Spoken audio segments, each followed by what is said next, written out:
মেঘালয়ে হানিমুনে গিয়ে স্ত্রীর হাতে স্বামীর খুনের ঘটনায় ভারত জুড়ে চলছে তোলপাড়। স্ত্রীর অবৈধ প্রেমের বলি হতে হয়েছে স্বামী রাজা রঘুবংশীকে।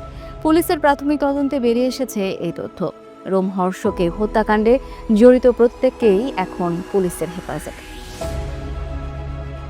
পারিবারিকভাবেই চার হাত এক হয়েছিল রাজা ও সোনম রঘুবংশীর। ইন্দোরের বাসিন্দা এই নবদম্পতি মধুচন্দ্রিমার জন্য বেছে নিয়েছিলেন ভারতের উত্তর পূর্বের মেঘের রাজ্য মেঘালয়কে। তবে হানিমুনে গিয়ে নৃশংসভাবে খুন হন রাজা রঘুবংশী। গেল ২০ মে স্ত্রীকে নিয়ে মেঘালয়ের উদ্দেশ্যে পাড়ি দেন রাজা। ২৩ মে তারা পৌঁছান চেরাপুঞ্জিতে। সেদিন থেকেই নিখোঁজ ইন্দোরের ব্যবসায়ী রাজা। ১১ দিন পর ২ জুন রাজার মরদেহ উদ্ধার হয় সোহরার একটি খাদের নিচ থেকে। রাজার দেহ উদ্ধার হলেও তার স্ত্রী সোনম যেন কর্পূরের মতো উবে গিয়েছিলেন। তার সন্ধানে বিভিন্ন জায়গায় শুরু হয় তল্লাশি।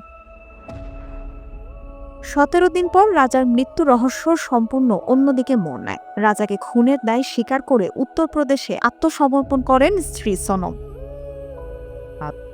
একে একে বেরিয়ে আসে চাঞ্চল্যকর সব তথ্য। পুরনো প্রেমিক রাজ কুশওয়াহার যোগসাজশে সোনম এত বড় কাণ্ড ঘটিয়েছেন বলে জানিয়েছে পুলিশ।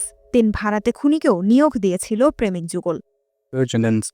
প্রথমে রাজার মরদেহ খুঁজে বের করেছি। একে একে 4 জন সন্দেহভাজনকে আটক করা হয়েছে। সোনম এবং রাজের মাঝে যোগাযোগ আছে তার প্রমাণ পেয়েছি। দ্রুত তদন্ত শেষ করা হবে। রাজা পুলিশের দুর্ধর্ষ অভিযানে আটক করা হয় সোনমের প্রেমিক রাজ কুশওয়াহাকে। মধ্য ও উত্তরপ্রদেশের বিভিন্ন জায়গা থেকে আটক করা হয় ৩ ভাড়াটে খুনিকেও। তাসরিয়ান সোবহান, যমুনা নিউজ।